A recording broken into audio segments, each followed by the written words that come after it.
Hi friends, இன்றைக்கி Sunday, அதனால் market போய் மீன் வாங்கிட்டு வரலாம் அப்படின்னு முடிவு பண்ணியாச்சுங்க. ஏன்னா போன வாரம் தான் சிக்கன் வாங்கியாச்சு, இடையிலையும் ஒரு வாட்டி சிக்கன் வாங்கியாச்சு. அதனால் இன்றைக்கி மீன் வாங்கலாம்னு சொல்லிட்டு மார்க்கெட் போனால் இந்த ஐப்பசி மாதம் முடிஞ்சு கார்த்திகை பிறக்க போகுது இல்லைங்க, இன்னும் ஒரு வாரம் 10 நாளில் பிறக்க போகுதுன்னு நினைக்கிறேன்.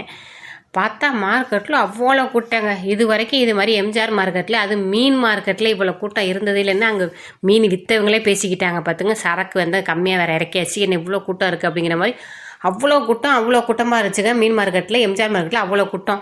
வஞ்சரம் இருக்குங்கிறாங்க, வாழை இருக்குங்கிறாங்க, ஷாலை இருக்குங்கிறாங்க, கவலை இருக்குங்கிறாங்க, நெத்திங்கிறாங்க, மத்திங்கிறாங்க, சங்கராங்கிறாங்க, ஷீலாங்கிறாங்க, மாலாங்கிறாங்க, வவ்வா மீனுங்கிறாங்க, பாறைங்கிறாங்க, விலை மீனுங்கிறாங்க, வஞ்சரங்கிறாங்க. மீன் விதவிதமாக இருக்குது. நம்ம எப்போது வாங்குகிற ஷீலா மீனை வாங்கிக்கிட்டு எறா வாங்கிக்கிட்டு அப்படியே வந்தாச்சுங்க. சிக்கன் கடையில் கூட்டம், மீன் கடையில் கூட்டம், மட்டன் கடையில் கூட்டம். கிலோ 1000 ரூபா போட்டாருன்னா 5000 ரூபா போட்டால் கூட கறி வாங்கிறதுக்கு ஆள் நிற்க தான் செய்யுது. நாட்டுக்கோழி கடையில் அம்புட்டு கூட்டம் நிற்கிது. ஒரு வழியாக வாங்கிட்டு வீட்டுக்கு வந்துட்டு வர வழியில் பழங்கள் வாங்கிட்டு வந்தாச்சுங்க. ஓகே, இப்போ